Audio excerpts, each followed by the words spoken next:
outrageous. Once again, he's there with us, Maurice Boldon.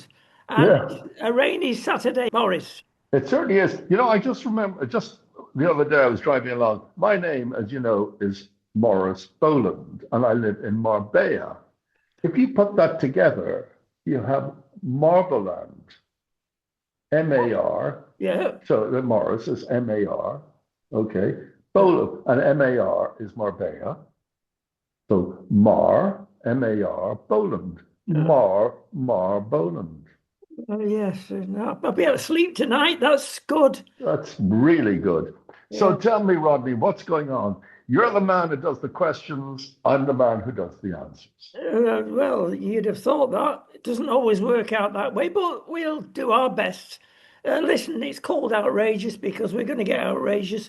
Before we start, we've got to get outrageous by something that is, you've had a conversion and everybody's congratulating you on Facebook and other places because you've been transformed from a Trump hater to a Trump lover. Oh, I was I was walking past a real estate agent in Elviria, mm. and a guy came running out of the shop, and he said, "Morris," he said, I have a present for you." And I said, "What's the present?" And he brought me this out, and he said, "This is for you." And I said, "Is there a rubbish bin anywhere?" Anyway, no, I haven't had a transplant, not at all. The thing is, Rodney, this is the way I see it. Because you criticize someone doesn't mean you hate them. I'm sure Donald Trump's a great dad, a great grandfather, a good guy. But in politics, he's SH1T, I believe. I think he has been successful, and congratulate him on the border issue, immigrants. But I think the way he's treating immigrants within the country by militarizing the streets is a sign of a dictator. I'm sorry to say it. I also think he's done good with Israel. I congratulate him on that. But when I criticize him, oh, you hate him. The thing is, Rodney, with Trump, if you say anything negative, it's fake. It's fake. It's fake. If you He, say, he's yeah, been proved anything, right. He's been proved right. on what? BBC. Let's No, be no, honest. no, you're not picking up my point. My point is anytime anyone says anything negative about him, which is probably true, what they're saying, if he told a lie about something, for example, it's very easy to see check his lies. I don't understand how he doesn't understand that everybody can check what he's just said. But he lies a lot. He's a narcissist, and you know that, and everybody knows that. But if you print that, that's a lie. He will go turn on you. That's fake. That's fake. It's not fake. It's a fact. That's And if very you, strange. I'm just why? thinking of the many people that hate Trump in Europe because of the media, the mainstream media, that have set him up. We hate. Now, why should they hate him? I don't see where the word hate comes in. They do. I mean, that stupid No, baby. that's what he says. No, that stupid baby that was floating there the first visit he came to London, Sadiq Khan cancelled Oh, yeah, okay, every okay. event and put that number one. Yeah, okay. Look, Trump has, I think, in a way, he's the right man in the right job at the right moment. I think that Biden was the very wrong man in the wrong job. It didn't mean that Biden was a good politician or anything, but he should never have been a president, that's for sure. He didn't have the strength. I'm glad you're having a cup of tea. He didn't have the strength and the power that is projected by Trump. I think that Trump is a narcissist, of course he is. And the danger of a politician that is a narcissist, because people always say to me, all politicians lie. Yes, they do. They know they're lying, what they're saying. They're doing it for gain. But with Trump, the narcissist is this, he believes his lies. He projects his lies. He believes he won the 2020 election, although that went to 60 courts with Republican judges as well, and they were all thrown out. Oh, No, no, no. The Dems, the Democrats no, hold on. at the I council. looked at all the judges. I went through all that, so you need to research that. they're not all Democrats, the judges. There were Republicans as well. The problem is there was no evidence. Then Rudy Giuliani openly said the Dominion voting machines were rigged. He ended up with a 480 million fine and was struck off. Number two, Fox News also accused Dominion of rigging. And they ended up with $1 billion fine and had to apologize. You can't fix the rigging machines, or you can't rig the machines. I tell you who did as well in the Who? last election, Sadiq Khan, Mayor of London. How? It was the only area that electronic voting was allowed in the country. It's very easy, Morris. You've only got to get a good hacker to do something. Yeah, but Dominion, that's how, be careful what you say, because Dominion, you can imagine Fox with all the multis of billions trying to find out, examining the Dominion machines. They're impossible. And they lost $1 billion over it. I'm sorry, I don't believe it was rigged for 1 second. I tell you what, I don't believe in, and the British are following this, and other courts throughout Europe. There are so many laws and so little justice in proportion to the number of laws. American lawyers come out of college, they earn $200,000 a year minimum. Now, it's not so bad in UK. They're only earning $120,000. Wow. And I'm sorry, it's a stitch up in many cases. And Trump's proved it because he's now suing them and he's got billions of dollars. From who? From those people that, if you like, gave him fake news. Yeah, fake news. Look, Trump, look, he claimed that this thing was rigged. I'm going to expose now the only man who was caught rigging the 2020 election was Donald Trump. And how was he caught? He made a call to Georgia. And he said to them, please find 11,500 500 votes. With that 11,500 votes, doesn't seem like a lot. It's enough to let him win Georgia, and he would have won the election. The governor of Georgia, he was taking the orders. Donald Trump said, "I'm the president. Find the 11,500." And the governor of Georgia says, "President Trump, solve." These are Dem circles that this is coming out of. What's the phone call got to do with Dem circles? Let me give you an example. Oh. We all know that Biden wasn't capable. We're not saying and blaming him for that. Happens to many people. So who was really running the show? Well, we know it was Obama. We don't. Oh, we do. How? It's got Obama's stamp on it right the way through. And I don't know whether you know this, Morris, but there's a large hotel about a quarter of a mile from where we live here. And Mr. Obama comes about 4 times a year. And he's got a villa in the grounds. Now, this is a 5-star, 6-star hotel. Good luck to him. Good luck to him. Well, yes. He's a multimillionaire. Why not? Why not? But he's also, like so many Democrats, socialists, if you wish, that are not preaching from the heart. And if you look at a socialist country, those in power are making a fortune. Rodney, I'm a Republican, not a Democrat. Yes. Because I'm a Republican doesn't mean I have to agree with the leader. I'm not anything, actually, but I've got a question. No, of course, I'm not American, so I have no vote. But the ideology of the Republicans is what I agree with. Conservative. Totally. Yeah, okay. But I don't agree. Look, the problem with Trump is that I think, and I believe, is his problem with being a narcissist. That's where I think the problem lies. But look, it's my belief, and as we were sort of, if you want, going through ideas for this particular program just now, we were talking about the BBC rigging, not rigging, sorry, faking the end of the speech, and everybody knows that's been headlines of all the news, so everybody knows that. And Trump, rightly so, and I'm 100% behind him, and believe that and I hope, the trouble with Trump, he doesn't follow through a lot of the times. Unfortunately, he doesn't follow through. What's really upsetting is that on the ticket of releasing the Epstein files, 1 year down the line, he's only released what he wants. And that's very suspicious. He said, I will release the Epstein files.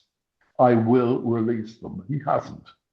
Okay? He hasn't. That was his promise. That was on that was his election part of his, what you call it. Anyway, but this thing with the BBC, it brought back January the 6th. That's what it was all about. And I said to you earlier, I totally believe that Trump was instigated the riot. And I have my reasons why I believe that. And you possibly have reasons that you don't believe it. But first of all, the attendees that were in the rally were the groups, the extreme, so close to them. These had them in Mar-a-Lago for dinner, etc., or QAnon, the Proud Boys, and the Oath Keepers. These guys are extremists, extreme right. In fact, I've just done a video and I called them extreme left, and I have to apologize. They're extreme right, dangerous people. And they turned up, a lot of them, in some sort of military fatigue with crash helmets on at the rally. The videos of them, photographs, you can see them. One of them carrying a gallows.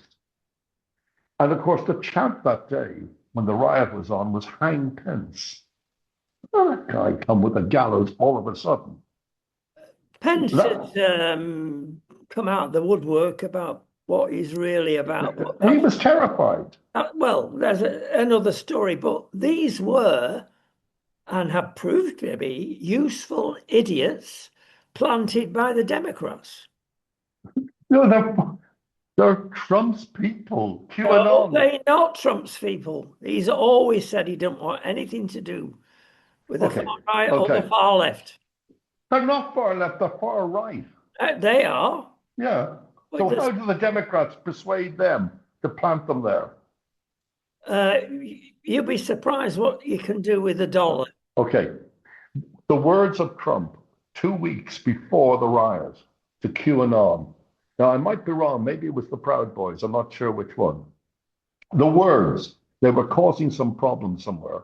And Trump's words, you can see them anywhere, is to them, stand back and wait. Wait for what? 2 weeks later is the riot, and they're there.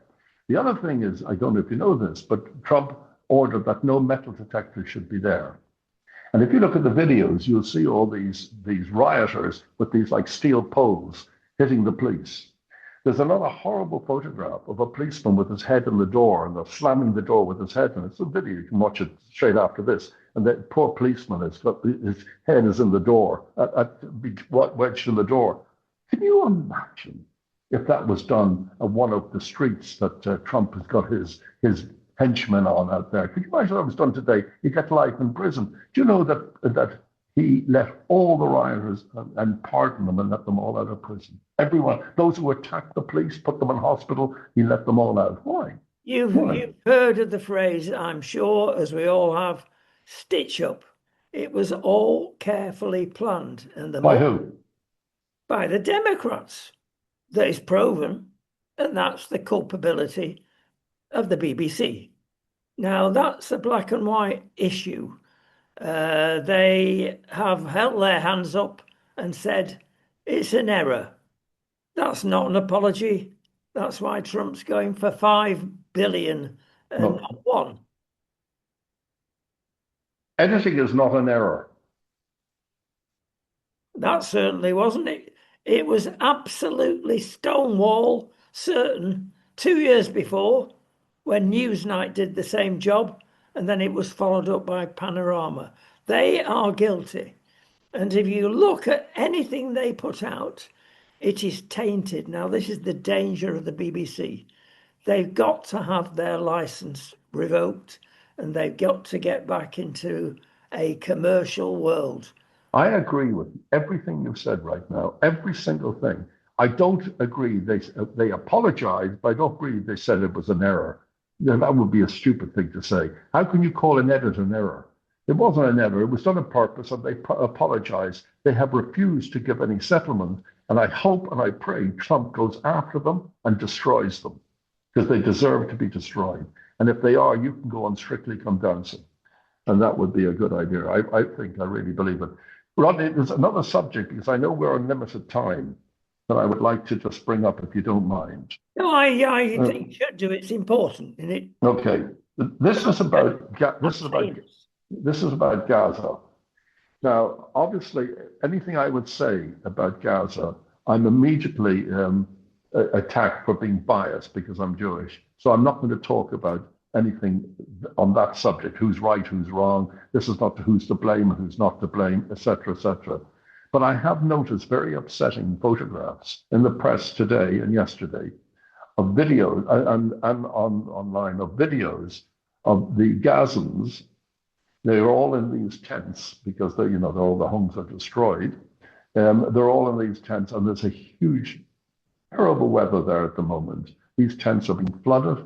The kids are up to their neck in water. They're meant to sleep in that. The winter is coming, and it's very harsh there sometimes, the winter in Gaza.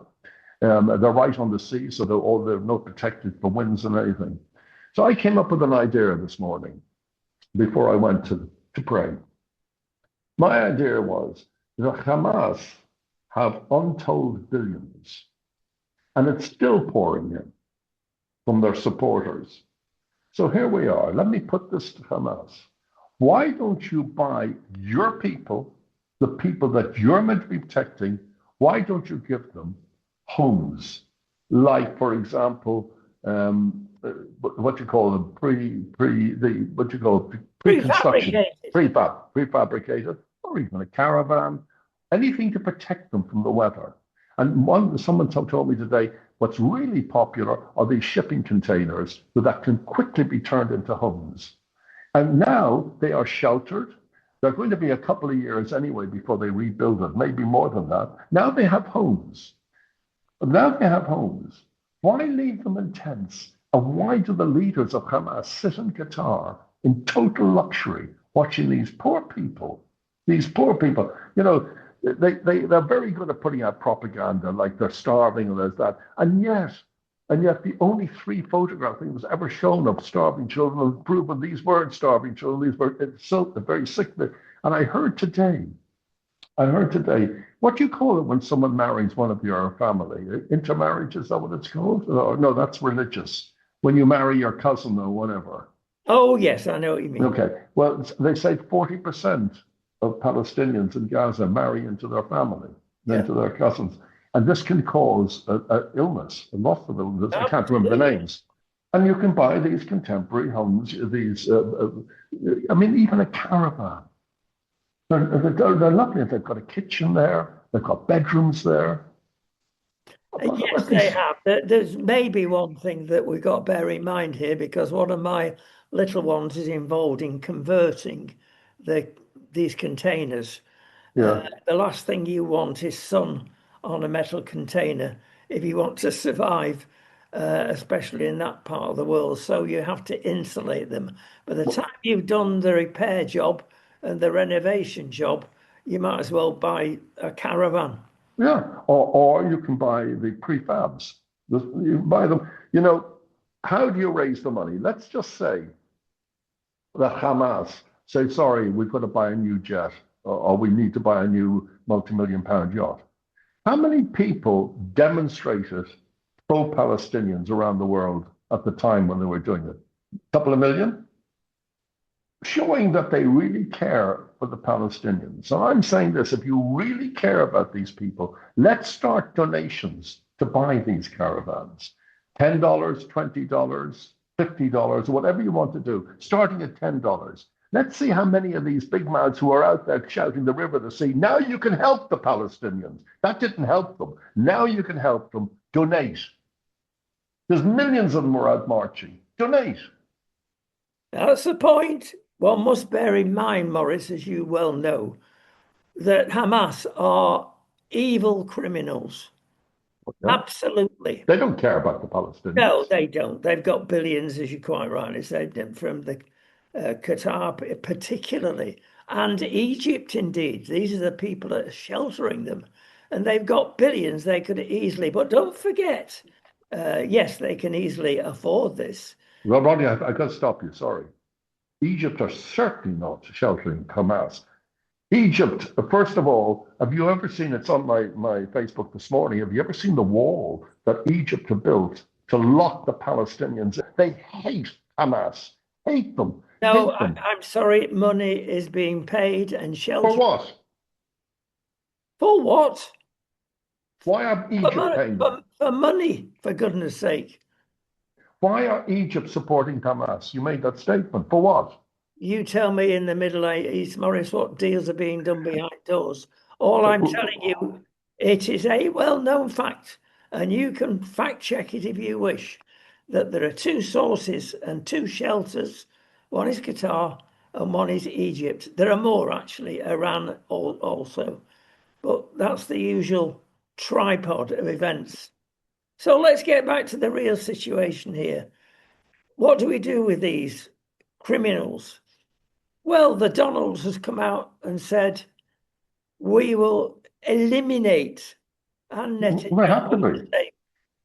every last one unless they conform. Oh, it's a bit tough and a bit hard. No, it's not. They are possessing that land illegally.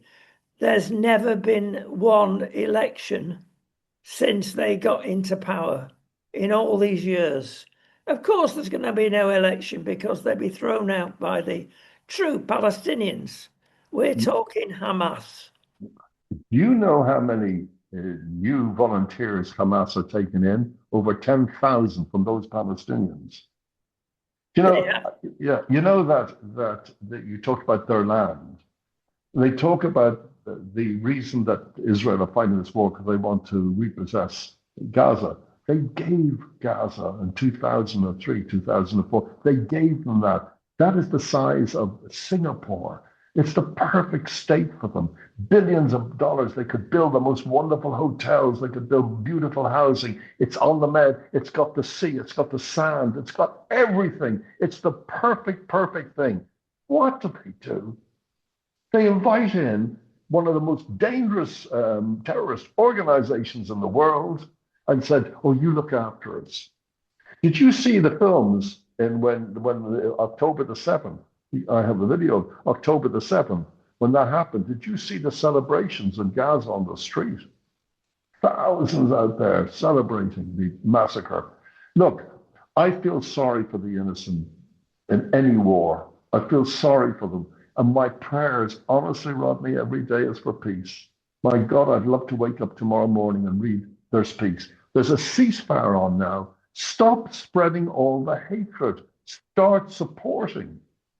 Start supporting. I've never seen an increase like it in my life on social media of hatred going on. There wasn't so much hatred when the fighting was going on. It's because they don't want this to stop. They want to see the destruction of Israel.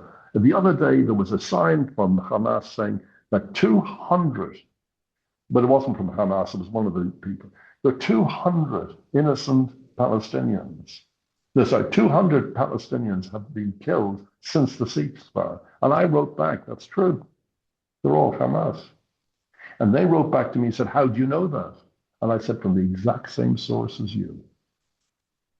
Because there's only one source in Gaza, and that's the Gaza health authorities, and that's Hamas. indeed, it's gone beyond fake news. Let's move on, Morris, because something important will come out of this. It will be a bumpy road. We all know that. We also know that it allegedly 70% on that horrible day of 7th of October 2 years ago, 70% were ordinary Palestinians helping Hamas. They're not completely not culpable. It's a very complicated situation. And when we talk two-state solution, that will never happen. It's a nonsense. They want one state, the They whole of want one. Israel. Yes. Can you imagine? It's like saying, give us New York. Come on, we'll move on. Okay. Mr. Branson. Well, he's still doing his Virgin things all around, and he's come up with a good idea. And this is important for people traveling back to UK from Spain.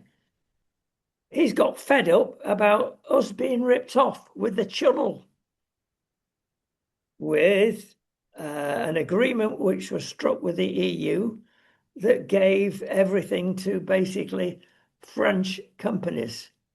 And there's no competition unless you go by boat, then you can seriously reduce your cost. But he's been given permission from 2030. He will come in there and share the profits. In other words, the cost of traveling back to UK, if you don't like sailing, is going to be a darn sight cheaper. So well done, Richard Branson. Absolutely. I mean, okay, that's very good. I'm a big fan, of course, of Richard Branson, and we have one thing in common. Myself and Richard, we're both dyslexic. It's surprising how many people are that Winston Churchill, compensate in various ways. We've your got IQ. My middle son has got a very high IQ. He's dyslexic. we You have know, so you compensate, I think, by that. Ronnie, can I just change the subject for a moment? You know what omeprazole, the Oma, I can have omeprazole. You take it for stomach. uh, You know what I mean? Omeprazole. Everybody takes it. It's a capsule. If you get heartburn, it's for heartburn, right. indigestion, Yeah. etc. It's a capsule. It's cheap. That's the little thing. Does it work? Omeprazole. Yeah, I'm saying the word wrong. I know, but I'm dyslexic. But anyway, omeprazole. So I've been If taking you're it all. dyslexic, Morris, turn it Yeah. upside down. You find that helps. Oh, good. Okay. But omeprazole, I've been reading a report about it last night, and then this morning I got up again. It's not good to be taking it. You take one a day, but you only meant to take it for 2 weeks. People have been on it for years, and they give it a reason. So please, anyone at all who's listening to this, look it up on Google. I'm not going to tell you about it. You do your own research. I know it's not right for medical research to be done. You should not do that. You shouldn't be going on becoming your own doctor. This is very dangerous. You know more than anyone. The doctors, the medical profession, and not including Robert Kennedy, the medical profession, these are the people you want to see, fully trained doctors, and listen to what they say. There's a lot of other tablets and injections the same. I'm thinking about this slimming injection, which was invented primarily for type 2 diabetes. Zempic is one name. He's my client, Ozempic. Yes. I sold him a villa here, and they're about it does work on a lot of problems that you have, not just losing weight. It was never meant for that. I mean, it's also like Viagra. Viagra was something to do with blood thing, or what have you, and Are then it you was an expert on Viagra, Morris? I'm not an expert in that, but The best one. Ozempic, I believe, are about to make an announcement any day for Alzheimer's, that it's going to work on. It's working on that as well. Ozempic, you know that even Trump is lowering the cost of Ozempic because of the problems in America with overweight. It's a miracle drug. And then people talk about side effects. Drinking gives you side effects. Smoking gives you side effects. Driving and drinking can kill you. You know, every medication, this is the thing I get wrong. Every medication you have, people will take it without even reading about the side effects. They just take it without knowing the side effects. I read the medication. You what? I read the leaflet. Of course you do. Of course you do. And so you should. People talk about the vaccine, for example, that idiot, the Robert Kennedy. Measles, look, my parents were doctors, okay? I remember as a child going with my father to St. Patrick Dunn's Hospital in Dublin, and he brought me up to the children's ward, which was full of what you call them, polio patients. They were in steel tubes, crying. They had a mirror above their head. They were crying mostly. It's horrible to listen to. These were all kids who never had the polio vaccine. But then all the schools start putting the polio vaccine, and millions were saved thanks to the polio vaccine. Millions have been saved because of the measles vaccine. How Robert Kennedy, who's had a worm in his bloody brain, who's a conspiracy theorist he says that your sexuality is decided through the water you drink. I mean, the guy's, but you might remember Trump also is a conspiracy theorist. But these people are his, all his people that are stand behind him, say the great. These people have to say yes all the time to him. That's the way it is. I'm not going back to him. Peculiar you say that. We've got thousands of little boys, we've got no girls. And it's come out in the press, whether it's the serious press, we don't really know, that if you have beans, as in Heinz baked beans, etc., and we lived off them, the family, for quite a number of years, then that's the best way to be sex selective, and you will finish, on average, with boys and not girls. Interesting. Listen, I was in a woman's body.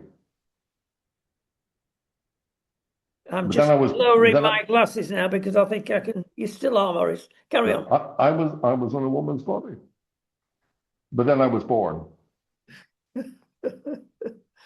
Oh dear Yeah. me. Listen, I I've got, had I've no. got something else for you here. It does apply to more than one country, but especially Spain, because the local shopkeeper now is having to tighten his belt. And when you present him with a credit or debit card, it costs a local business Right. anything from 2.5% to 5%. I know it's too. Yeah, you're right. Yeah. Now it's illegal. They say, well, 10 euros minimum purchase or 15, 20, depends on the shop. And if you get it wrong, you can have the shopkeeper. And he must, number one, show in big letters a sign by the cash till the minimum requirement. I think the maximum is about, or the minimum maximum is about 20 euros. So be careful of that when you go into a shop. Don't always blame the shopkeeper. They Oh, work that's fair enough. very sharp margins, but if he says no, it's cash only. Sorry, guys, it's cash only. Yeah, listen, I just talking about shopkeepers and blah blah blah. Let's see if I can find it here. I had lunch the other day in a restaurant. A friend of mine called me and he said, "Would I meet him for lunch?" And I said, "Yeah, of course. Where?" He said, "There was a restaurant in Elveria." I don't know if I have the card here, so it doesn't make a difference the name. But this restaurant, there was what I loved about it. There was only the two of us in the restaurant. It was lunchtime, pouring rain outside, a bit chilly. Not the restaurant wasn't chilly outside, but and I liked about it because it was a very small menu. So you like six main courses. I hate when you go to a restaurant, there's like 30 dishes there. I hate that makes me suspicious how much is frozen, etc. But they had a stew. And I thought, wow, I'd like a stew. I haven't had a stew for years. I'd like a stew.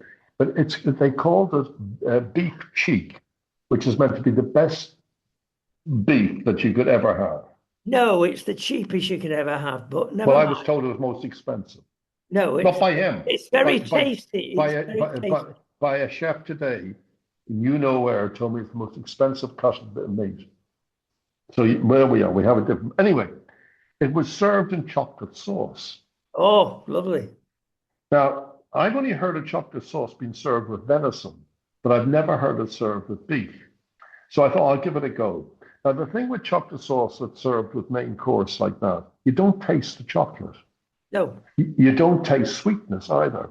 So I asked them to give me the ingredients that they mix within the chocolate. And this is it. Red wine, sweet wine, onion, leek, carrot, garlic, laurel, thyme, rosemary, black pepper, orange peel, cinnamon sticks, and 50% black chocolate. I must say, it's probably the nicest taste because the sauce that obviously the chocolate does something to give this body to the sauce. But you don't, people, when I wrote about it, people think immediately you're going to taste chocolate with meat, and it sounds horrible. You don't taste the chocolate at all. no. The favorite Beautiful. Spanish dish, don't forget, is little birds, sparrows, if you wish. in chocolate sauce. Oh, I didn't know that. Yes, it's not popular on the south coast, but it is in inland Spain, and they've got big nets to catch the little beasties. So No. it's not very nice, is it? But they taste in chocolate sauce beautiful. Well, look, I had restaurants in Dublin, and one of them was like a five-star restaurant. My brother-in-law was the chef, who's won awards and everything. On the menu, there was golden plover, I think it was called, or little birds. And it's so sad to look at these little birds because they still have their heads on when they serve it. And you know, but it was very expensive, but very popular. Yeah. Sticking with restaurants a short while, not Morris, we've got a situation that the police are really cracking down, and it's mainly on tourism, drink driving laws. They've been really reduced. If you get one tinny, one lager, 4%, maybe, you're right on the limit and they'll have you up to €1,000 immediate fine. I don't drink. You don't know, but No. no doubt many people do. I And think, but I think the police are right. Don't, in England, I always remember that when I was in London, staying there for a while, I always remember going out with friends and they had to decide whether the wife or whether the husband, which one's going to drive this time. This is going out for dinner. Okay. So I wrote an advert for the English, for the government, a Christmas advert. And the advert was have a man, a photograph, pulling his hair out and a woman standing behind them. And my strap line was, who's driving you to drink this Christmas? yes, very good. And I sent that to Downing Street. Well, there you go. And you didn't get a reply like every other thing that goes to Downing Street, no doubt. Nothing, nothing. But it's a great strapline now. Oh, absolutely. Who's driving to drink this Christmas? I think that I might write about that tonight, actually. Yeah. Britain is supposed to be out of Europe. Aha. This Who? week has come a revelatory story. We've, whoever signed the deal, whether it was Theresa May, goodness knows, she's responsible for an awful lot. She's happy in her house in the south of Ireland. She's done a run at there and she comes back to the House of Lords every now and again. Anyway, whoever got us into this, we have saved about 100 odd billion a year not being in the EU. Brexit works, but there's certain negatives. We've already paid 50 billion, another 5 billion this year into the fund. This was the leaving conditions. So it's very difficult to get out of Europe. Lots of people are saying Europe is broke. everybody's broke. There's no bigger broke than Britain, Exactly. except Spain, because Spain has got 3.7%, I think it is this year, of growth, which is way ahead of any other country in Europe, Except Ireland. except Ireland. Ireland's booming. The economy is booming there because of technology. Ireland were very clever. Ireland, when we were kids, well, no, I wasn't. I was a little older then. They introduced the internet, and not the internet, into computers into class. So they had the Irish kids computer savvy before anyone even thought about it. And now with their tax breaks, the Irish government, if I was amazed when I went to Dublin a couple of years ago, and it would be sort of the poor area, the North Dublin area, sort of the poorer area, of these magnificent buildings on them in neon, Google, Facebook, huge. And even I was staying with my sister, and there's a park there, and I went out at lunchtime into the park, and there's all these young guys running. They're all working in technology in Dublin. And I spoke to a few of them. They're all English over in Dublin, working for Google and Irish, of course. But it's extraordinary, the success of Ireland. It's extraordinary. I don't know how they do it because their taxes are very much lower than other countries. How did the EU agree to that? I don't know whether it was skill or the blarney. You'd know more about that than me, Well, Boris. well, you saw the Taoiseach, as he's called, the Taoiseach, the Prime Minister. He was in the Oval Office with Trump, And Trump, not even joking, said, I'll get my own back on you. You're stealing all our big He technology did. people in Ireland. Those were his very words to him. The Taoiseach, I only knew one Taoiseach, and I met one down here, Charles Haughey. He was a renowned gangster in many ways, Charles Haughey. And I had the first club in Dublin, but I was a kid even then. And all the government officials used to come to my club, and yet my club was selling drink illegally. Yet Ireland, when I opened my club, you could sell drink up to 11 o'clock. That was the law. The other law is that you couldn't have a full license unless you bought a pub for a couple of million or a hotel. So I got a wine license. And I remember saying to my father, I want to open a discotheque. And I remember my dad was a doctor. He said, what's a discotheque? This is 1968. What's a discotheque? And I told him, he said, that'll never work. People got record players at home. Why would they want to go to you and give you money? But that's ridiculous. And what will they drink? And I said, wine. Yeah, sure. Paddy on a Monday night going to go down there. The only wine people drank in Ireland, I'm sure in England in 68, was on a Saturday night called a Matthews Rosé. And that would have been about their lot. They would never have heard of Chamberton or Green Label or Little Rhine Bear. They would never even have considered that then. And yet, my father was saying, you're telling me Paddy is going to come down the stairs on a Monday and give us a glass of wine there. But I did. And the whole thing was a huge success. It was the first wine bar. It wasn't meant to be a wine bar. But the problem is, my club was swinging at 1 in the morning and 2 in the morning.